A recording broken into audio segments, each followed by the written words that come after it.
official Hall of Rebellion.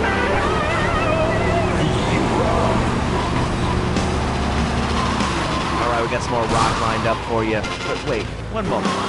I think you'd rather listen to me talk for a while first. That's what you get on V-Rock. Rock and roll and me. Not sure which I prefer. Here's the crew.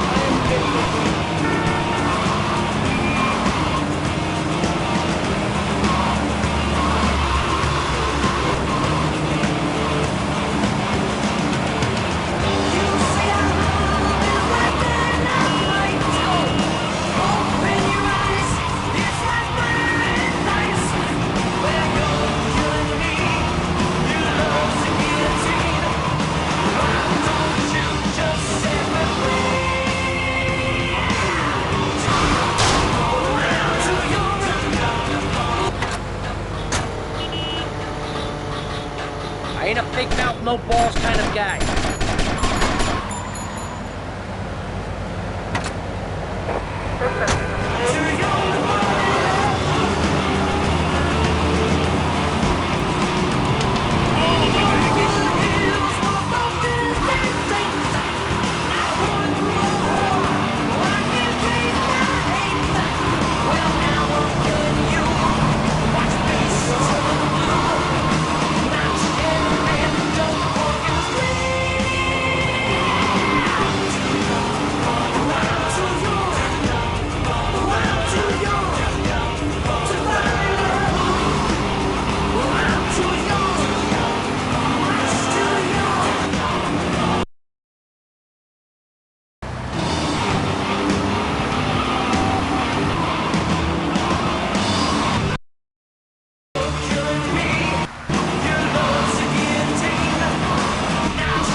How on earth do you do that?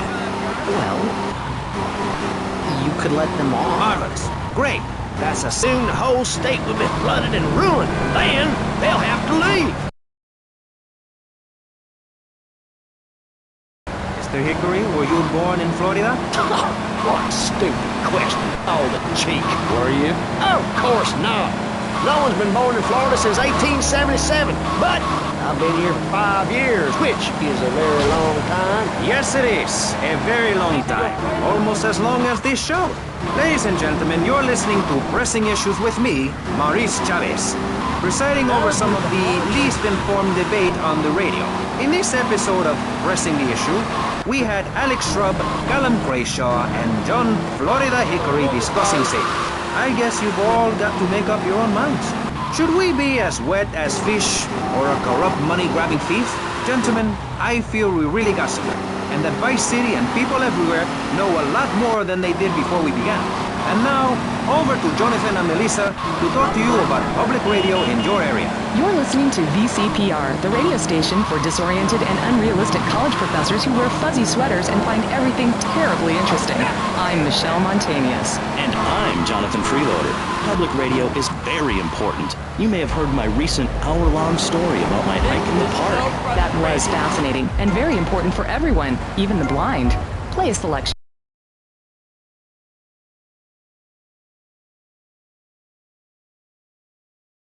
Doors. That's an important metaphor for life. Yes, how wonderful would it be to own an hour of this radio station? We just got an enormous pledge from... We also have John Brown, leader of Moms Against Popular Culture, or MAPC. Or is it MAPS? MAP gay? I don't know. We're deep in acronym hell right now, or is it purgatory? And finally, we have Barry Stark, author of the book As Nature Intended. He's the editor of Vice City's Naturist News, and is working feverishly, it says here, to bring more... Go run your mom over!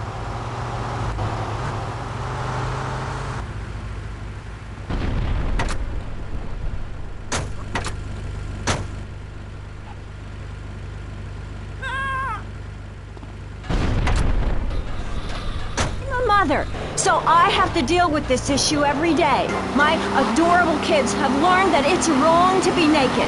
When it's bath time, they know to put on a bathing costume. That's also the reason there are no mirrors in my house. Nudity leads to bad, naughty things. Maurice, if I may interrupt, I haven't worn clothes since 1982. Clothes are seriously unnatural. Didn't you guys learn anything from the 60s? I had a revelation when I was on holiday in Germany. I'd always felt very constricted. Then it hit me like a slippery fish. Clothes are plain wrong. When you're born, you're not wearing any clothes. When you die, you're not wearing any clothes. I'm going to have to interrupt you there. What if you die at work? What if an enormous piece of machinery falls on you while you're working? Clothes lead to immorality. Nudity stops people from fighting. Have you seen an issue of National Geographic lately? People around the world are nude. You don't want to shoot a machine gun or a howitzer or a flamethrower if you're naked. It could burn or scald in quite a personal fashion, quite frankly. Have you been to the zoo? Animals are naked. If everyone were naked, there'd be no war. Everyone's complaining about crime and the theft of cars in the city. No one's ever stolen my car. No one's ever pickpocketed me. They've never even tried. That's because you're a degenerate loony. If the police were naked, it would set a great example to everyone. You can direct traffic and donuts entirely in fluff. Maurice, this kind of immoral behavior is exactly why I'm building the Pastor Richard Salvation statue. Noah had an ark, Texans had the Alamo, and I am building a highly fortified structure in my image. Simple. This 50-story statue will be able to deflect alpha, gamma, and beta radiation. The day is coming, and coming soon, where the artificial suns will rain down to punish the degenerates of this city. But you can save yourself. The Pastor Richard Salvation statue will be a completely self-sufficient community. We have canned food rations, private living quarters, and enough supplies to survive happily the predicted 40,000 years of nuclear winter. In Phase 2, and with funding from NASA, we will equip this massive statue with rockets. So when the poopy hits the proverbial fan, we will load up the statue with all of the people who have saved themselves through generous donations.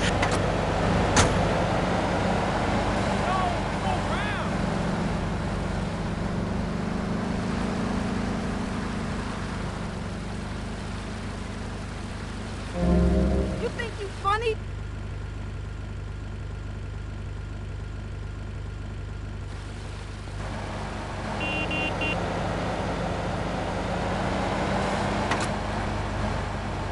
Future of hopelessness. Anyone who does not agree with me is mentally sick and should be shot, I'm afraid to say. We need to build a place to escape these transgressions. Whew! That's extreme stuff, Pastor. But we'll leave amateur eugenics for a minute and ask our other panelists. Jan, you're a mom, so you know everything. What is your thought on all this? And do you think Pastor Richard stole his ideas from a movie or book? Well, yes, I am a mom. My kids are very special. So special, they go to special classes. Now, I teach my kids history to give them perspective.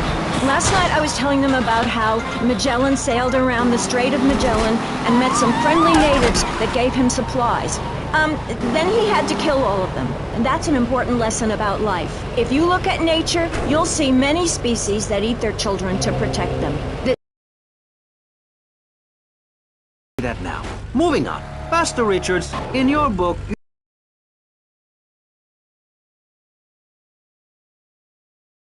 All they want to do is play video games or hang out with their friends. What is it, the Degeneratron? What a crock of shit! Hey, watch your language. This is radio. We have regulations about that sort of thing. But you let a naked man on. Yeah, he's behind the screen. You can't see him. It's not that exciting. Imagine a flabby guy with a ponytail and a nasty rash. You'll get the picture. Imagine one. I married one. Anyway, what was I saying? You were discussing the Degenatron, which I understand is a games machine. Then you swore. I'm sorry, it makes me so mad. I mean, what I heard my son, Patrick III, I heard him using slang words in the house the other day. Rad and cool and stick it. I mean, I beat him to within an inch of his life, and he will never make that mistake again. Americans should be spoken properly. What? No, don't interrupt me. I've got children, you know. Please. This is really important. It's about the family. Look. Nobody knows how to cook anymore. Nobody knows how to kill anymore. Nobody knows how to kill dinner. My daddy was a very wise man. Before that tractor pull accident, my daddy taught...